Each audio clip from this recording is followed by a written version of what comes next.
오늘 말씀 마태복음 1장 1절을 보도록 하겠습니다. 마태복음 1장 1절 우리 보도록 하겠습니다. 마태복음 강의를 오늘 두 번째 시간입니다.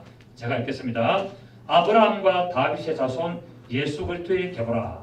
예, 우리 이제 지난 시간에는 우리 시작하면서 아브라함의 자손 예수 그리스도를 했고, 오늘은 이제 다윗의 자손 예수 그리스도를 이렇게 살펴볼 것인데, 다윗의 자손이란 의미는 우리가 무엇인가를 우리가 살펴볼 필요가 있습니다. 예수님이 아브라함의 자손으로 오셨고 또 다윗의 자손으로 오셨다고 기록을 하고 있는데, 구약 성경에서는 이 메시아가 아브라함의 후손 중에서 나오는데, 그 아브라함의 후손 중에서도 12지파가 있지 않습니까? 그죠? 12지파 중에서 유다 지파로 오실 것을 말씀을 하고 있습니다.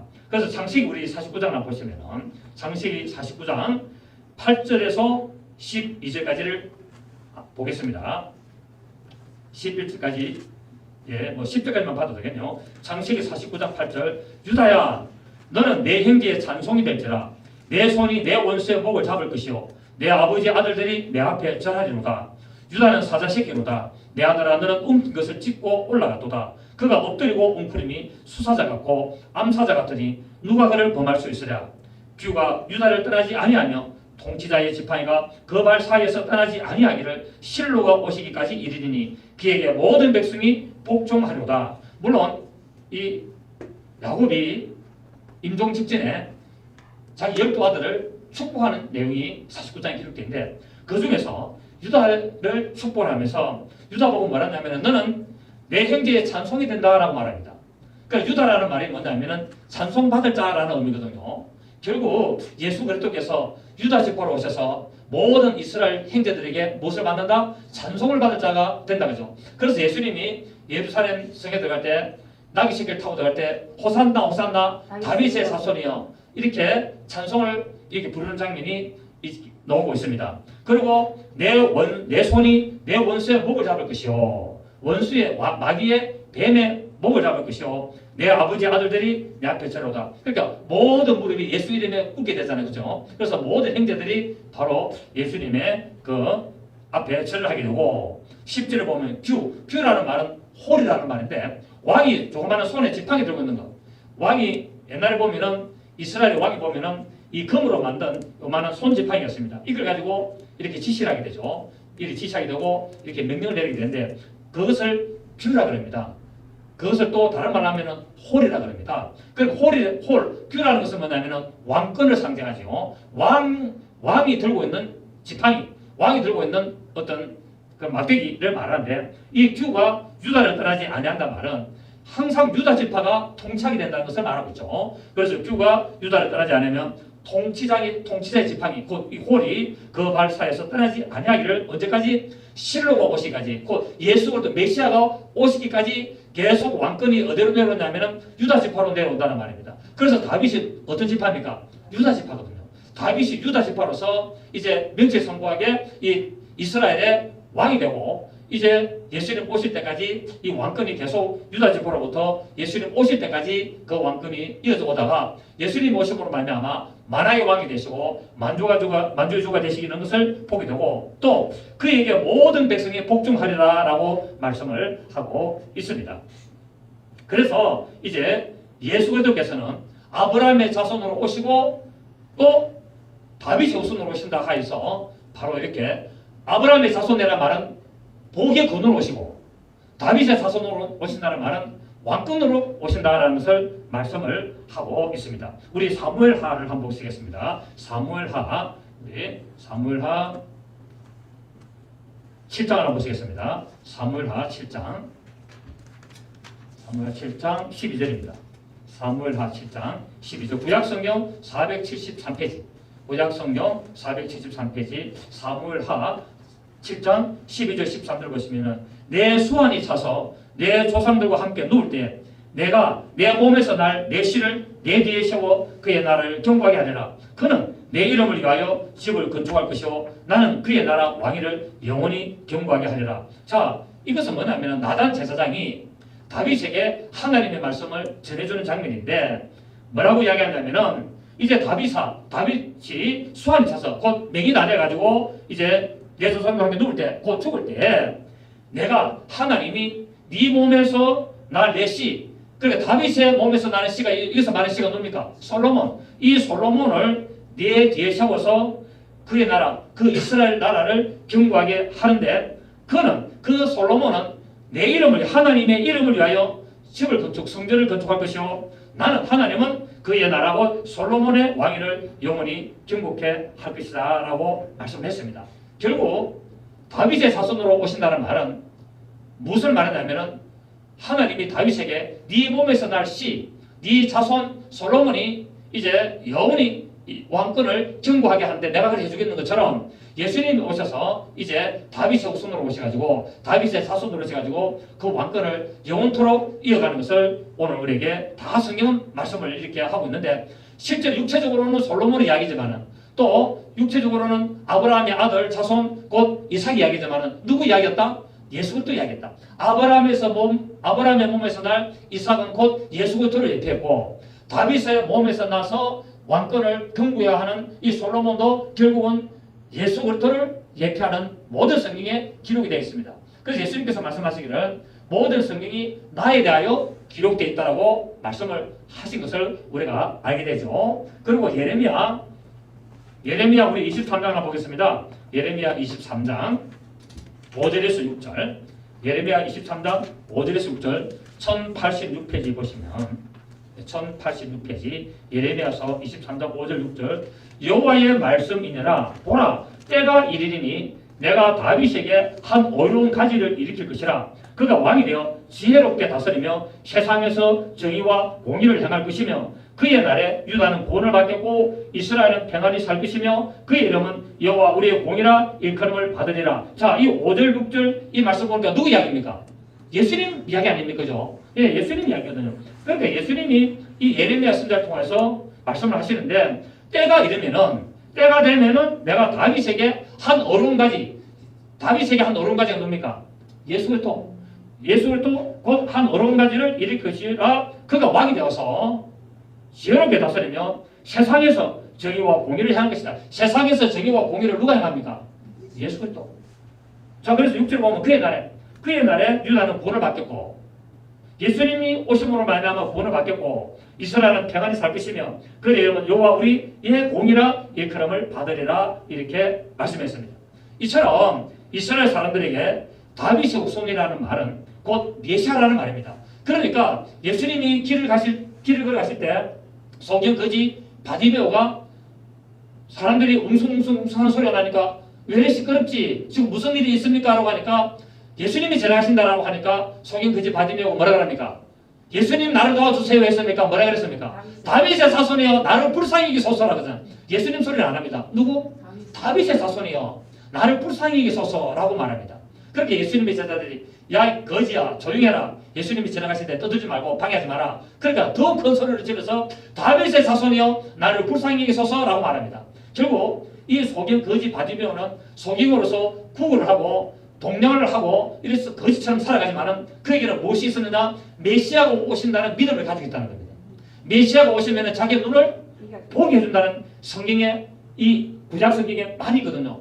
눈문 자를 보게 하고 벙어리를 입을 열게 하고 안전뱅이를 일으키고 이 성경 구절을 메시아가 오면은 내 눈은 떠진다라는 믿음이 있었기 때문에 예수가 지나가신다는 소리를 듣고 그 예수가 바로 다윗의 자손이라는 소문을 들었단 말입니다. 그러니까 다윗의 자손이여 나를 불쌍히 여기소서 하니까 예수님이 두 번째 그 소리를 하면서 큰 소리로 고함을 지르니까 사스터 보면 제자들 보고 잠깐만 하면서 누군지 아니까 선생님 신경 쓸 거 없습니다. 저 거지가 지금 고함 지르고 그렇습니다. 가시죠 바쁜데 하니까 아니다 그를 데리고 오너라. 그래서 데리고 오니까 예수님께서 뭐라 그랬습니까? 내가 너에게 무사히 주기를 원하냐니까 이 소경거지 바디메오가 돈 좀 주십시오 라고 하지 않고 뭐랬습니까? 내가 보기를 원하나이다.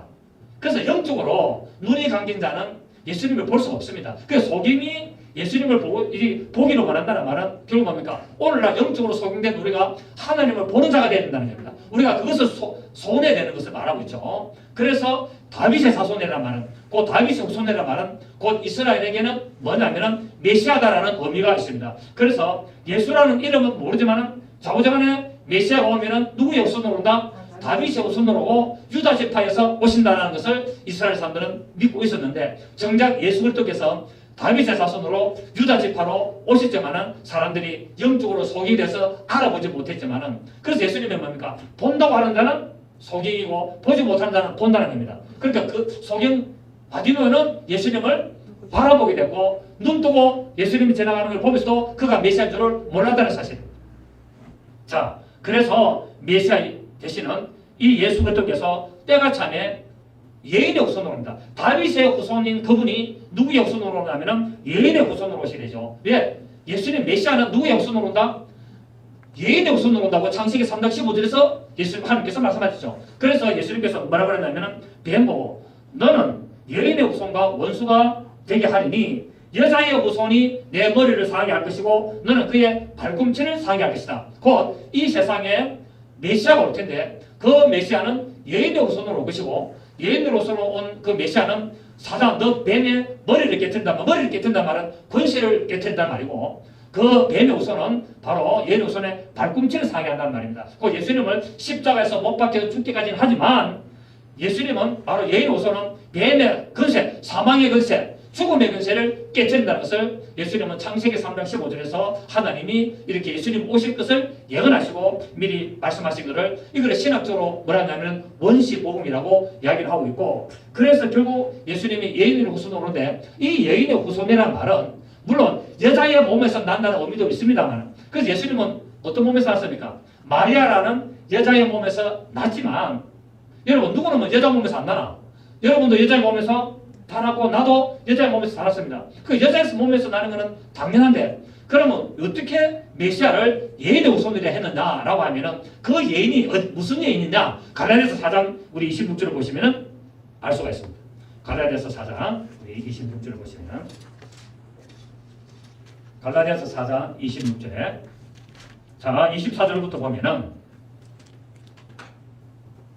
이것은 비운이 이 여자들은 곧 사라와 하갈이 두 여자를 말하는데 이것은 비운이 이 여자들은 두 언약이라 그러니까 사라도 하나님의 언약이고 하갈도 하나님의 언약인데 하나는 신의 산으로부터 종을 낳은 자니 곧 하갈이라 그러니까 이 하갈은 뭐냐면은 율법을 상징합니다. 신의 산은 율법을 받는 곳이잖아요. 그래 신의 산은 율법이 선포된 곳이기 때문에 곧 신의 산으로부터 종을 낳았다는 말은 신의 산으로부터 율법이 선포되었고 그것이 바로 주인의 종이라는 하갈이다. 그러니까 율법은 주인입니까? 종입니까? 종이란 말이에요. 그러니까 우리는 율법을 따라가면 안 되는 거예요. 종의 법을 따라가면 안 된단 말입니다.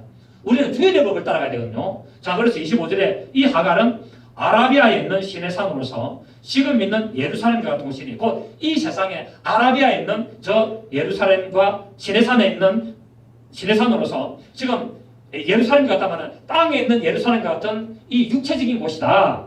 그가 그 자녀들과 더불어 종로를 하고 시작 오직 위에 있는 예루살렘은 자유자니 곧 우리 어머니라. 제가 지난 시간에 말했죠. 그 예수님은 위에 있는 예루살렘 곧 어머니로부터 오시다는 말입니다. 그 예수님은 예인의 후손으로 오시다는 말은 어디서부터 오시다? 하늘에 있는 새 예루살렘에서부터 오시다 이 말입니다.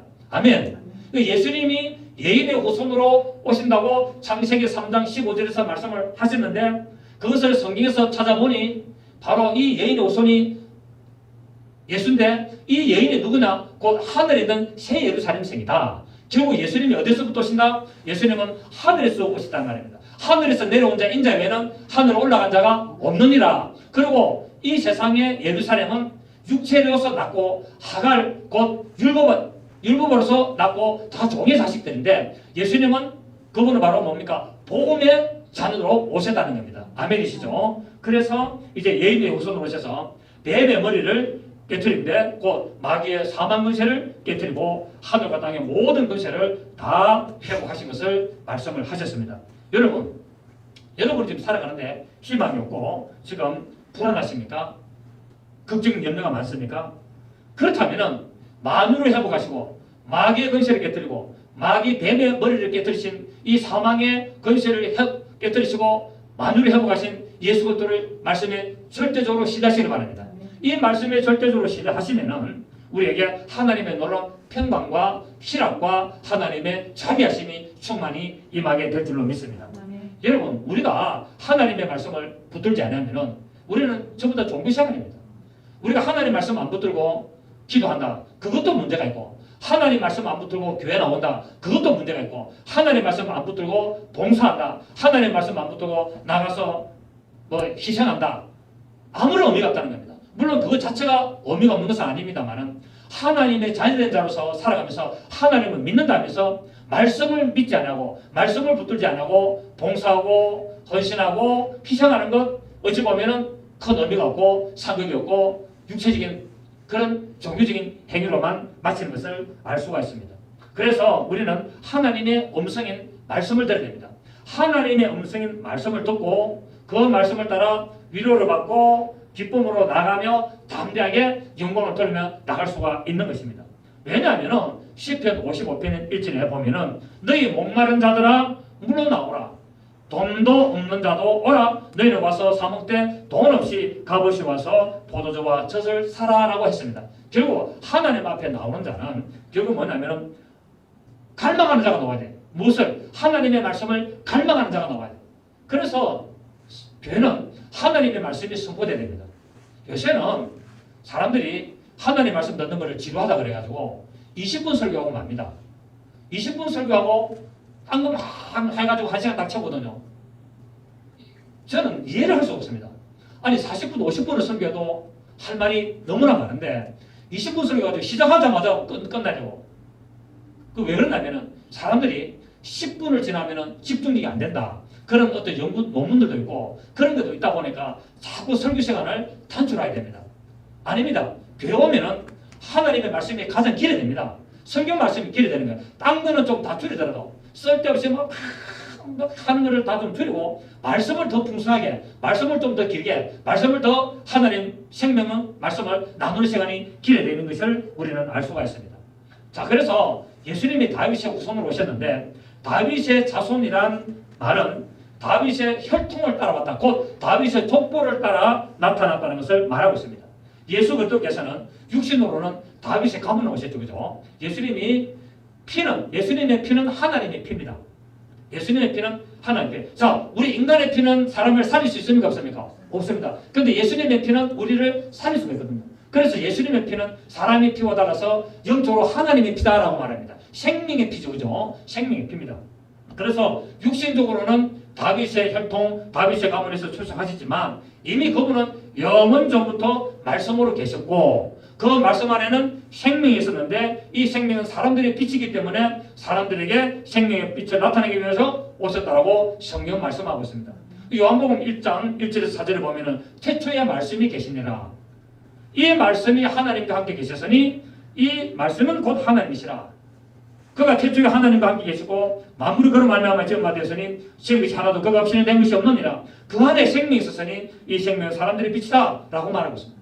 결국 뭡니까? 자, 태초에 말씀이 계시는데 이 말씀이 하나님과 함께 계시고 이 말씀이 곧 하나님이다 말이죠. 결국 예수님이 누구시다? 하나님이시라는 겁니다. 삼위일체 되시는 하나님이시고 그 안에 생명이 있었고 이 생명은 사람들에게 비추질 빛이기 때문에 예수님은 영원 전부터 말씀으로 계실 때 그 안에 사람으로 나타나도록 존재하셨다고 제가 누누이 말씀드렸습니다.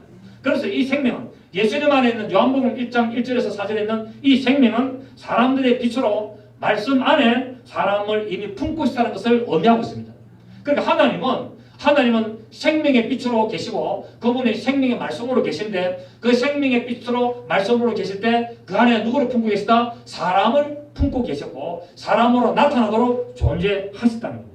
그래서 창세전에 그리스도 안에서 모든 것을 예정하셨습니다. 자, 우리 에베소서 우리 1장을 봅니다. 갈라디아서 다음에 에베소서 1장 4절 보시면 에베소서 1장 4절 보시면은 곧 창세전에 언제? 창세전에 모든 만물을 만들기 이전에 곧 창세전에 그리스도 안에서 우리를 택하사 우리로 사랑 안에서 그 앞에 거룩하고 흠이 없게 하시려고 그 기쁘신 뜻대로 우리를 예정하사 예수 그리스도를 말미암아 자기의 아들들이 되게 하셨다라고 말씀을 하고 있습니다. 결국 예수님은 언제부터? 창세전에 모든 만물을 이 하늘들의 하늘까지 또 만들기 이전에 아담을 만들기 이전에 천사들을 만들기 이전에 그때 그리스도로 계셨는데 그 그리스도 안에서 우리 사람을 택했다는 겁니다. 그러니까 예수님은 이미 말씀님으로 계실 때 그때 이미 우리 사람을 택해놨다는 겁니다. 그러니까 하나님은 우리 사람을 만들 수밖에 없었습니다. 우리 사람을 창조할 수밖에 없었고 예수님은 반드시 사람으로 나타나야 되는데 그분 오실 길을 예비하기 위해서 우리가 그분의 모양으로 지음을 받은 겁니다. 자, 그래서 창세전에 그리스도 안에서 우리를 택하사 우리로 사랑하셔서 그 앞에 거룩하고 흠이 없게 하시려고 그 기쁘신 뜻이 뭡니까? 그 기쁘신 뜻이 하나님의 기쁘신 뜻은 사람으로 나타나셔서 십자가에서 죽으시고 부활하는 것이었습니다. 아멘. 이것이 하나님의 기쁘신 뜻이었습니다. 다른 말로 하면 하나님의 경륜이라는 말입니다. 하나님의 뜻은 두 가지가 있죠. 경륜적인 뜻이 있고 섭리적인 뜻이 있는데 여기서 말하는 하나님의 그 기쁘신 뜻, 그 창세전에 그리스도 안에서 가졌던 그 기쁘신 뜻은 섭리의 뜻이 아니라 경륜적인 뜻이었다는 겁니다. 그래서 그 기쁘신 뜻대로 우리를 예정했다는 거예요. 예정이라는 말은 이미 있었단 말입니까? 앞으로 있을 것이란 말입니까? 있을 것이란 말이죠. 이미 그 기쁘신 뜻대로 우리를 예정을 해놨다는 겁니다. 곧 하나님이 영원 전부터 말씀 능력으로 계실 때 그때 우리를 예정을 해놨다는 겁니다.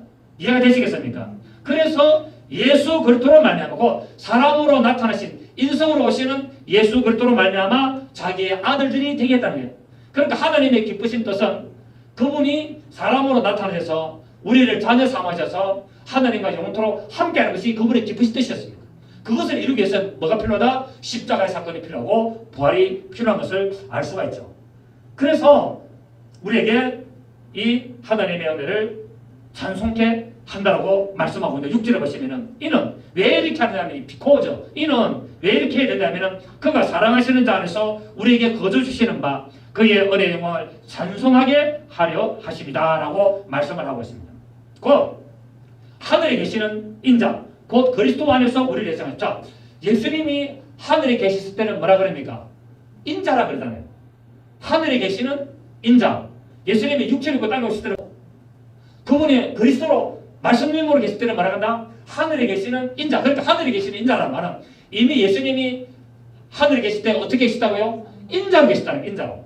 인자가 뭡니까? 사람의 아들. 곧 하늘에 계시는 인자라는 말은 예수님이 말씀님으로 계실 때 하나님이 말씀님으로 계실 때 어떻게 계시느냐? 인자로 계셨다. 인자로 계셨다는 말은 사람으로 나타나도록 계셨다 이 말입니다. 그런데 그가 땅에 오시니까 그분이 우리 같은 모양으로 오시는데 그 우리 같은 모양으로 오신 예수님을 뭐라 하느냐? 땅에 오신 그리스도다라는 말입니다. 메시아다 이 말입니다. 그래서 하늘에 계시는 인자고 그리스도 안에서 우리를 예정하시고 그러니까 하늘에 계시는 인자로 계실 때 우리를 그분의 모양으로 우리를 예정했고 그 분이 땅에 오셔서 바로 그리스도로 오셔서 이미 우리에게 그 예정을 이루시는 것을 통해서 하나님의 자녀가 되게 있는 겁니다. 그래서 말씀님으로 계실 때를 하늘에 계시는 인자요 그분이 육체로 땅에 오실 때를 땅에 오신 그리스도라고 말하고 있고 그것이 바로 하나님의 영원전 그분의 경륜 안에서 우리를 자녀 삼으셔서 그의 은혜의 영광을 찬송케 하려고 하신 것이 하나님 안에 품었던 그 기쁘신 뜻 경륜이었습니다. 할렐루야. 그러므로 우리는 이미 예수 그리스도께서 육신으로 오실 길을 우리가 택함을 받고 그러니까 우리가 어떻게 택함을 받았냐? 예수님의 오실 길을 예비할 길로 택함을 받은 겁니다. 그래서 이사야가 뭡니까? 시온의 대로를 평탄케 하도록 먼저 보내심을 받은 겁니다. 예수님 오시기 전에 먼저 세례요한을 보내서 예수님 오실 길을 평탄케 하여서 제가 지난 시간에 말씀드린 대로 산마다 높은 산마다 다 낮추고 골짜기를 다 메꾸는 그 작업을 하게 되죠. 그래서 우리는 바로 택함을 받았는데 어떻게 택함을 받았냐? 예수 그리스도께서 육신으로 오셔서 가실 길을 위하여 우리가 택함을 받고 시험을 받았습니다. 그래서 이 땅의 모든 사람은 하나님의 보시기에 존귀한 자라 그럽니다. 이 세상에 존귀하지 않은 자가 아무도 없습니다. 이 세상에 태어나는 모든 자는 하나님의 경륜 안에서 다 태어나는데 그래서 모두 다 존귀한 자인데 그럼 어떤 자는 왜 존귀 안 하고 어떤 자는 존귀하느냐? 예수 그리스도를 믿고 그분의 길을 평탄케 하는 자는 존귀한 자 그리고 예수 그리스도를 믿지 않고 그분의 길을 알지 못하는 자를 하나님은 뭡니까? 망령된 자라 해서 그들을 지옥에 보내는 겁니다. 그래서 우리는 모든 세상 사람이 이 땅에 태어날 때 다 존귀한 자이지만 예수 그리스도를 믿느냐 믿지 않느냐에 따라서 갈라지게 되는 겁니다. 하나님의 자녀가 되느냐 마귀의 자녀가 되느냐 둘 중에 하나가 선택이 되는 것이고 그 중간 지대는 없는 것을 알 수 있습니다. 자, 그래서 하나님은 이미 창세전에 그리스도 안에서 우리를 예정했고 그분이 창세전에 하나님과 함께 계실 때 사람으로 나타나도록 존재했다는 것을 제가 많이 말씀을 드렸습니다. 우리 몇 구절 찾아보겠습니다. 베드로전서 1장을 보겠습니다. 베드로전서 1장 19절입니다. 베드로전서 1장 19절 20절인데 18절부터 읽어보시면 너희가 알거니와 너희 조상이 물리준 헛된 행실에서 대속함을 받은 것은 은이나 금같이 없어질 것으로 된 것이 아니라 자, 이 세상의 은과 금은 오늘날 뭡니까? 돈이죠. 그죠? 이 세상의 돈은 없어진다 안 없어진다? 없어진다. 이 세상에 은이나 금같이 없어질 것으로 된 것이 아닌데 19절에 오직 흠없고 점없는 어린양 같은 그리스도의 보배로운 피로 우리가 대속함을 받았고 속죄함을 입었는데 그 어린양 예수 그리스도는 20절에 언제부터? 창세 전부터 미리 안이심을 됐다네요. 그러니까 창세 전부터 세상이 만들어지기 이전부터 아담이 있기 이전부터 천사들이 있기 이전부터 하늘이 있기 이전부터 하나님의 스스로 홀로 계실 그때 이미 그렇게 안있었다는 거예요. 어떻게요? 점없고 흠없는 보배로운 그리스도의 피를 흘리도록 안있었다는 겁니다. 그러니까 하나님은 스스로 계실 때 이미 피를 흘리도록 존재하셨다 안 존재했다? 이미 십자가에서 피를 흘리도록 존재했다는 겁니다. 아담이 선악을 알게 나무 실과 열매를 먹고 나니까 그 죄를 구원하려고 오셔서 십자가 죽으신 것이 아니고 이미 창세전에 영원 전부터 그 점없고 흠없는 그리스도의 보배로운 피를 흘리도록 미리 안이심 받았다라고 말하고 있고 그래서 이 말세에 너희를 위하여 나타내신 바 되었다라고 말씀을 하고 있습니다. 자, 우리 고린도전서 우리 2장을 한번 보겠습니다. 고린도전서 2장 7절, 8절 신약성경 265페이지 고린도전서 2장 7절, 8절 오직 엄밀한 가운데 있는 하나님의 지혜를 말하는 것으로서 곧 감춰졌던 것인데 하나님이 우리의 영광을 위하여 언제부터? 만세전에 미리 정하신 것이다. 자, 하나님이 딱 감춰놓은 게 있는데 그 감춰놓은 것이 뭐냐면은 만세전에 미리 그렇게 되도록 딱 정해놓은 것을 감춰놨다는 거예요. 그런데 그것이 뭐냐면은 8절에 이 지혜는 이 세대의 통치자들이 한 사람도 알지 못했나니 만일 알았더라면 영광의 주를 십자가에 못 박지 아니하였으리라. 그러니까 예수님이 십자가에서 못 박히는 것이 언제부터? 만세 전부터 하나님 안에 비밀로 감춰졌다는 겁니다. 아멘. 그러니까 아담이 선악과를 따먹고 죄를 지으니까 십자가 죽으시려고 오셨습니까? 아니면 영원 전부터 하나님이 스스로 존재하시 그때 이미 십자가에서 죽으시도록 존재하셨습니까? 영원 전부터 그렇게 존재하셨다는 거예요.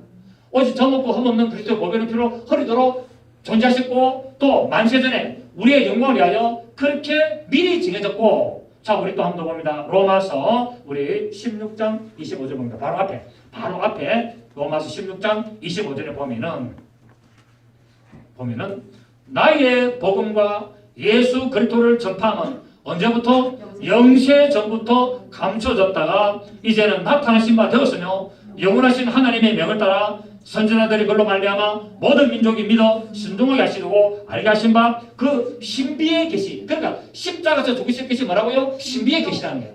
신비의 계시를 따라 된 것이니 이 복음으로 너희를 능히 정복해 하신다라고 말하고 있습니다. 그러니까 예수 그리스도께서 십자가에서 죽으시고 부활하신 것이 신비로운데 그 신비의 계시를 언제부터? 영세 전부터 감춰놨다고 말하고 있습니다.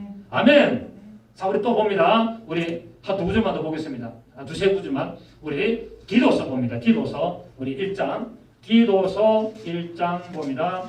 디도서 1장 2절 348페이지 디도서 1장 2절을 보시면은 영생의 소망을 위하니라. 이 영생은 거짓이 없으신 하나님이 시작 영원 전부터 약속하신 것인데 자기 때에 자기의 말씀을 전도로 나타내셨으니 이 전도는 우리 구주 하나님이 명하신 대로 내게 맡기신 것이라. 아멘. 그러니까 영생을 주시는데 이 영생은 하나님이 영원 전부터 약속해놨다는 거예요. 갑자기 된 것이 아니라 이미 영원 전부터 그렇게 약속을 해놨는데요. 무엇을? 영생을. 그 영생을 얻으려니까 어떻게 됩니까? 십자가에서 죽고 부활이라는 신비의 계시를 맛봐야 된다고 통과해야 되고 그것을 믿어야 된다고 말하고 있습니다. 아멘. 자, 우리 디모데후서 앞에 바로 앞에 1장 9절을 보겠습니다. 디모데후서 1장 9절 바로 앞이죠. 1장 9절을 보시면은 하나님이 우리를 구원하사 거룩하신 소명으로 부르심은 우리의 행위대로 하심이 아니요 오직 자기의 뜻과 시작 영원 전부터 그리스도 예수 안에서 우리에게 주신 은혜대로 하심이라. 자, 우리에게 은혜를 주시는데 언제부터요? 영원 전부터 우리에게 은혜를 주시다. 이미 하나님은 영원 전에 계실 때 사랑으로 계시면서 우리에게 이 놀라운 사랑 곧 은혜를 우리에게 주셨다고 말씀하고 있습니다. 아멘. 그 때문에 아담이 선악을 하게 나무 실과 열매를 먹고 범죄했기 때문에 우리를 구원하러 오신 것이 아니고 그것도 맞지만 그러나 이미 그렇게 하도록 영원 전에 그렇게 약속했고 그렇게 존재했고 그렇게 계시로 감춰놨고 그것이 공개되었다는 것을 말하고 있습니다. 그래서 이 다윗의 자손으로 오셨는데 왕권을 가지고 그분이 오셔서 사망의 근세를 깨뜨립니다. 아멘입니까? 죽음의 근세를 깨뜨려서 우리에게 무엇을 주셨습니까? 부활이라는 놀라운 능력을 우리에게 주신 것을 알 수가 있습니다. 그래서 예수님을 오늘 다윗의 자손이라고 말하고 있는데 이 예수 그리스도는 다윗의 혈통으로 가야 됩니다. 순수하게 그분의 혈통, 다윗의 혈통으로 가야 되는데 자, 예수님의 육신의 아버지가 누구죠? 요셉. 예수님의 육신의 어머니가 누굽니까? 마리아. 그런데 이 요셉과 마리아가 결국은 뭐냐면은 요셉도 다윗의 혈통이고 마리아도 다윗의 혈통입니다. 자, 요셉은 누구의 계를 따졌냐면 다윗이 아들을 얻는데 솔로몬과 나단이라는 아들을 얻습니다. 그래서 솔로몬으로부터 나온 것이 요셉입니다. 다윗이 솔로몬을 낳고 솔로몬으로부터 쭉 나가지고 마지막에 누가 나오냐? 요셉이 나옵니다. 그래서 예수님이 요셉의 아들로죠, 그죠? 그런데 실제로는 뭡니까? 육체로 따라난 것이 아니라 믿음의 혈통으로 따라난 거죠, 그죠? 믿음의 혈통으로 따라났는데 그래서 예수님은 바로 다윗으로부터 솔로몬이라는 위대한 왕을 통해서 쭉 요셉까지 와가지고 예수님이 나기 때문에 왕입니까, 아닙니까? 왕인데 마리아는 다윗으로부터 나단인 아들을 얻습니다. 나단으로부터 쭉 와가지고 마리아가 나오죠. 그래서 마리아도 누구의 후손입니까? 다윗의 후손이죠. 그래서 예수님의 육신의 아버지 요셉과 예수님의 육신의 어머니 마리아가 결국 다윗 한 사람으로부터 아들들로 갈라지고 와가지고 쭉 내려오다가 합쳐지게 됩니다. 그래서 뭐가 됩니까? 완전한 다윗의 자손이 되는 겁니다. 아멘. 그래서 예수님이 바로 다윗의 자손 오실 때 한치도 혼남이 없이 요셉과 마리아라는 그 솔로몬과 나단이라는 그 왕권을 따라서 오셔서 하나로 합치게 되는데 이 솔로몬과 나단의 어머니가 누구냐면 바세바입니다. 예. 그러니까 다윗이 바세바하고 동침을 해가지고 솔로몬을 낳고 동침을 해가지고 나단을 낳게 되고 결국 이 다 그러면 누굽니까? 바로 조상은 다윗과 바세바가 되는 겁니다. 그래서 예수님은 이처럼 다윗의 자손으로 오게 되고 이 다윗의 자손이 육체적으로는 누굽니까? 솔로몬이었죠. 다윗의 자손은 육체적으로는 솔로몬인데 이 솔로몬이 결국 누구 이야기입니까? 바로 예수 그리스도를 얘기하고 있고 상징하고 있고 비유하고 있습니다. 다윗의 육신의 아들인 솔로몬이 왕권을 든든히 그러니까 이스라엘의 그 뭡니까? 왕권을 든든하게 세웠던 자가 누굽니까? 솔로몬. 솔로몬이고 가장 부귀영화를 누렸던 자가 솔로몬이고 고생을 하나도 안 하고 부귀영화를 누렸던 그리고 막강한 권세를 누렸던 자가 솔로몬인데 바로 예수 그리스도를 상징하고 있고 그래서 이스라엘을 제사장 나라로 세운 것 같이 예수 그리스도께서 이 다윗의 후손으로 오셔가지고 모든 민족을 통치하시고 다스리고 우리를 왕같은 제사장으로 세우시는 것을 예표하고 있습니다. 자, 그래서 성전을 건축하는데 성전을 누가 건축합니까? 솔로몬이 성전을 건축하잖아요. 솔로몬이 성전을 건축하고 또 예수님이 오셔서 우리에게 성전을 건축하도록 하셨습니다. 자, 사무엘하 우리 7장을 보시면 아까 우리 읽었습니다만 저는 아까 읽었죠, 그죠? 저는 내 이름을 위하여 집을 건축한다라고 말했잖아요. 사무엘 7장 13절에 저는 내 이름을 위하여 집을 건축할 것이오라고 하여서 예수 그리스도께서 이제 육신의 성전으로 오셔서 십자가에서 그 육신의 성전을 헐어버리시고 우리에게 하나님의 복음의 성령의 성전을 건축하셨습니다. 그래서 예수님께서 요한복음 2장 19절에 22절에 보면은 너희가 이 성전을 헐어라 내가 사흘 동안에 일으키리라. 이 말은 뭡니까? 저 보이는 성전을 넘어뜨려가 아니라 나를 죽여라. 내 육체를 죽여라. 그러면 내가 사흘 후에 내가 다시 부활한다. 결국 뭡니까? 보이는 육체를 죽이면은 내가 너희 안에 이제 뭡니까? 진정한 성령의 전을 건축하러 오는 자다. 그러니까 솔로몬이 예루살렘 성을 건축한 것처럼 예수 그리스도 오셔서 우리 안에 성령의 전을 건축하실 것을 예표를 했습니다. 고린도서 3장 16절 17절을 보면은 이런 말씀이 있습니다. 너희가 하나님의 성전인 것과 하나님의 성령이 너희 안에 거하시는 것을 알지 못하느냐. 그러니까 결국 우리가 누구다? 우리가 하나님의 성전이고 내 안에 누가 계신다? 성령님이 계신 것을 알지 못하느냐. 그것을 모르느냐? 만약에 그것을 알지 못하면 너희는 버려온 자다. 그리고 너희가 하나님의 성전이고 성령이 너희 안에 가시기 때문에 누구든지 하나님의 성전을 더럽히면 하나님의 그 사람을 멸하시리라 말하고 있다. 그러니까 내가 성전인데 내가 하나님의 성전이고 성령님이 내 안에 계신데 내가 간음을 한다? 하나님이 만다고요? 육체를 내려버린다는 겁니다. 죽인다는 겁니다. 지옥 교회 다니면서 간음을 자꾸 하면 뭐 한다고요? 회개하면 용서하시지. 회개하면 용서하시는데 회개도 자꾸 짐짓죄를 범하고 자꾸 습관적으로 하면은 하나님이 뭡니까? 내려버린다고 말씀하고 있습니다. 그래서 신앙인들이 가장 묵은 죄가 뭡니까? 간음죄입니다. 간음죄.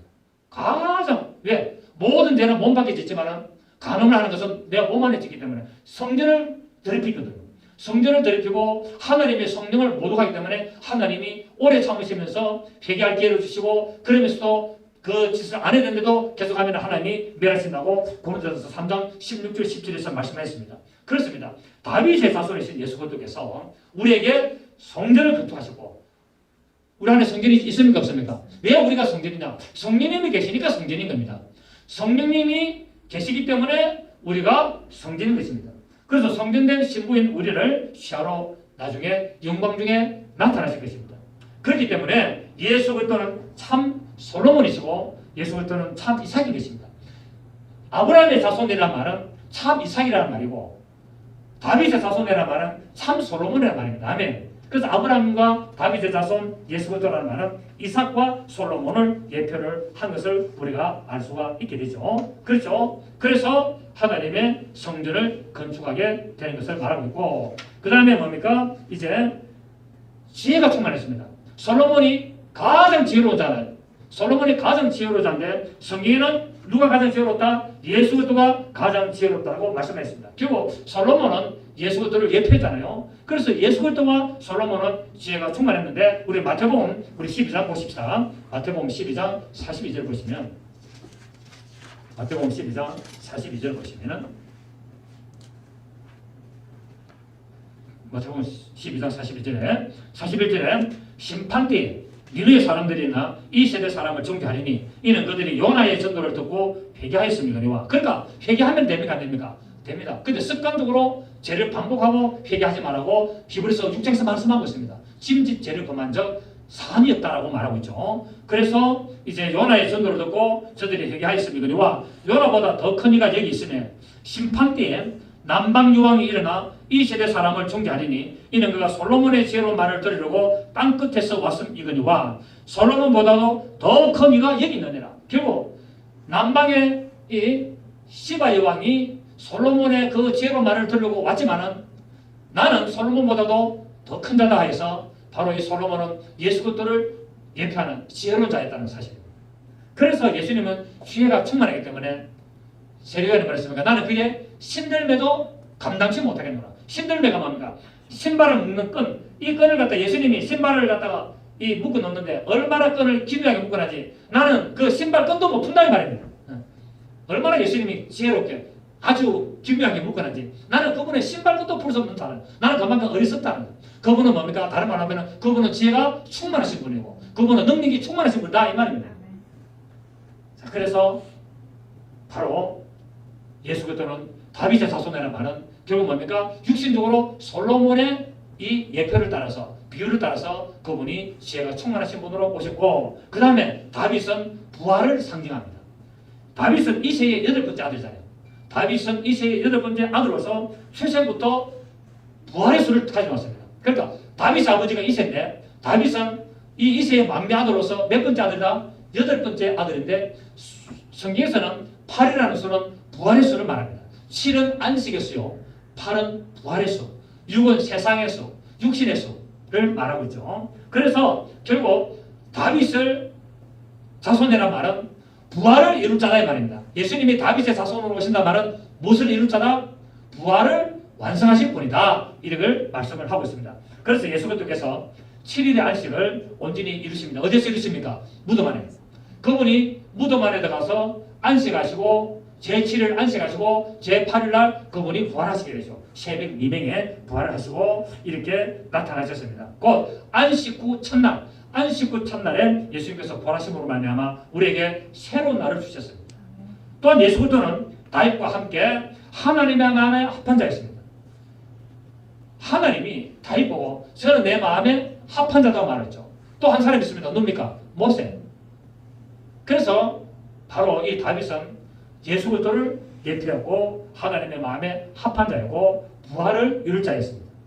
예수 그리스도께서 하나님 아버지의 마음에 완전히 합한 아들로서 그분의 계명을 온전히 성취한 것을 알 수 있습니다. 그래서 예수님이 십자가 죽으실 때 뭐랬습니까? 다 이루었다. 그분이 주신 계명을 다 이루게 됩니다. 어떤 계명입니까? 죽고 부활의 계명. 예수 그리스도께서는 하나님 아버지께서 주신 계명, 그 죽고 부활의 계명을 다 이루심으로 말미암아 십자가에서 죽으시면서 그분이 다 성취하시고 그분이 다 이루셨다고 선포하신 것을 알 수 있습니다. 그렇습니다. 여러분, 우리 예수 그리스도께서는 다윗의 후손으로 오셔서 유대인들에게 축복이 되셨고 또 아브라함의 후손으로서 이방인들에게 축복이 되셨습니다. 왜? 복의 근원이기 때문에. 그래서 아브라함의 후손으로 왔다는 말은 뭡니까? 모든 이방에게 그분이 축복하고 복의 근원으로 오시다. 그러니까 예수님이 아브라함의 자손으로 했다는 말은 모든 민족에게 구원을 베푸신 자다 이 말입니다. 그리고 다윗의 자손으로 오셨다는 말은 유대인들을 축복하고 오신 겁니다. 아시겠습니까? 아브라함의 자손으로 오셨다는 말은 모든 민족, 모든 이방. 그래서 갈라디아서 3장에 보면은 모든 이방이 아브라함을 인하여 복을 받을 것이다라고 말씀한 것처럼 아브라함의 자손으로 오셨다는 말은 모든 이방에게 복을 주시고 그분이 또 다윗의 자손으로 오셨다는 말은 바로 유대인들에게 복을 주시러 오셨는데 이 복이 뭐냐면은 구원의 복이다. 이 구원의 복을 주시기 위하여 오셨습니다. 그래서 우리는 이제 아브라함의 자손은 예수 그리스도를 믿음으로 말미암아 믿음의 주요 원증이 하신 예수만을 바라보고 그분의 영광을 돌리며 나가는 우리의 삶이 되어야 될 줄로 믿습니다. 살아계신 하나님 아버지 감사합니다. 오늘 마태복음 강의 제2강 다윗의 자손 예수 그리스도를 살피셨습니다. 그렇습니다. 하나님께서는 왕으로 오신 예수 그리스도를 증감으로 말미암아 유대인들에게 복을 주시고 또 아브라함의 자손으로 오셔서 모든 이방 민족에게 복을 주셔서 명실의 상부 그분이 만왕의 왕이요 만주주요 복의 모든 근본임을 선포하신 것을 알 수 있습니다. 이것이 바로 예수 그리스도의 계보로 출발하게 되고 이 계보를 따라서 우리가 났으니 하나님의 향한 올바른 믿음의 삶 따라가게 하시고 영광의 도로 쓰임받게 하여 주시옵소서. 감사하고 살아계신 예수님의 이름으로 기도드립니다. 아멘.